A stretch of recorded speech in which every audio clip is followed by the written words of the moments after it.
পূর্ব মেদিনীপুরে 2026-এর নির্বাচন শান্তিপূর্ণভাবেই সম্পন্ন হয়েছে। বিক্ষিপ্তভাবে কিছু ঘটনা ঘটলেও ভোটের ওপর ভোট শান্তিপূর্ণই। নিমতৌড়ি শহীদ মাতঙ্গিনী সরকারি মহিলা কলেজে তৈরি করা হয়েছে 6টি বিধানসভা কেন্দ্রের স্ট্রং রুম। সেগুলি যথাক্রমে পূর্ব পাঁশকুড়া, পশ্চিম পাঁশকুড়া, নন্দকুমার, তমলুক, ময়না ও চণ্ডীপুর। শুক্রবার সকালে পূর্ব মেদিনীপুরের তমলুকের নিমতৌড়ি মাতঙ্গিনী হাজরা মহিলা কলেজের স্ট্রং রুমের সিসিটিভি ক্যামেরা বন্ধের অভিযোগ ওঠে।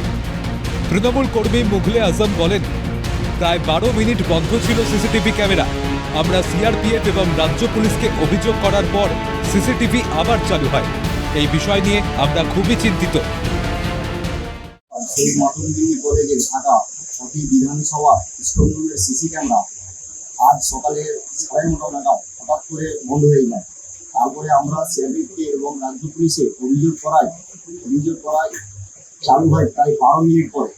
আমরা তৃণমূল একমাত্র কর্মী হিসেবে ভয়ভীত, কারণ আমরা সেই সন্দেহ জায়গা তৈরি হয়, সেই জন্য আমরা এখানে পাহারা দিচ্ছি। পরপর যদি ঘটনাগুলো ঘটে আমরা খুব চিন্তিত। তাই আমাদের অভিযোগ থাকবে যাতে করে পরে এই ঘটনাগুলো না ঘটে, সেই জন্য আমরা সিআরপিএফকে এবং যারা দায়িত্বশীল রয়েছে তাদেরকে অনুরোধ করবো এই ঘটনাগুলো একটু লক্ষ্য নজর রাখতে। গেরুয়া শিবির বলে, শুধুমাত্র শুক্রবার সকালে এই ঘটনা ঘটেছে তা নয়, বৃহস্পতিবার রাতেও এই একই ঘটনা ঘটেছিল। ডিএম অফিসের তরফে জানানো হয়েছে, বৃহস্পতিবার রাতে ঝড় বৃষ্টির কারণে এই ধরনের ঘটনা ঘটেছে, আর শুক্রবার সকালে নিউজ না থাকার জন্য এই ঘটনার পুনরাবৃত্তি ঘটে। বারবার এই ঘটনার জন্য গেরুয়া শিবিরও বিষয়টি নিয়ে চিন্তায় রয়েছে।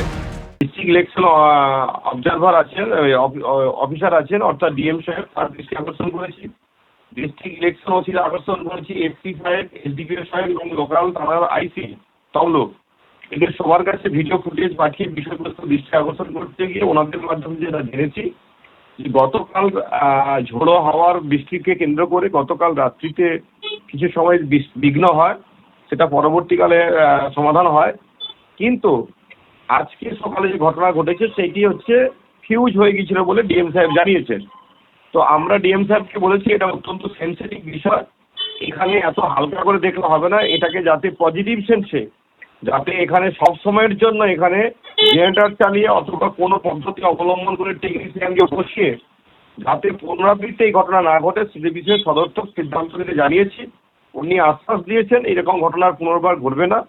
তাই আমরা ওনার সম্মানার্থে এই বিষয়ে আমরা লিখিত অভিযোগ না করে ভার্চুয়ালি ওনার দৃষ্টি আকর্ষণ করছি। আশা করছি এই সমস্যার সমাধান হবে এবং আমরা নির্বাচন কমিশনের প্রতি পূর্ণ আস্থা জ্ঞাপন করেই বলছি, তাদের প্রতি আমাদের আস্থা বিশ্বাস আছেন, ফলে তারা এই বিষয়টা দেখে নেবেন। যদি কোথাও সমস্যা হয় নিশ্চিত আমরা আমাদের যারা প্রতিনিধি ওখানে আছেন তাদের মাধ্যমে তথ্য পেলেই আমরা এরপরে লিখিত অভিযোগ করতে বাধ্য হব। ভোট শান্তিপূর্ণ হলেও ভোট পরবর্তীতে বাড়ছে রাজনৈতিক সংঘর্ষ, স্ট্রং রুম ঘিরে ব্যাপক উত্তেজনা। 2026 সালের বিধানসভা নির্বাচনে পূর্ব মেদিনীপুরে স্ট্রং রুম বিতর্ক যেন কিছুতেই পিছু ছাড়ছে না। এখন দেখার 4 মে পূর্ব মেদিনীপুরে সাধারণ মানুষের জনাদেশে কাদের পাল্লা ভারী হয়। পূর্ব মেদিনীপুর থেকে জাহাঙ্গীর বাদশার রিপোর্ট, ক্যালকাটা নিউজ।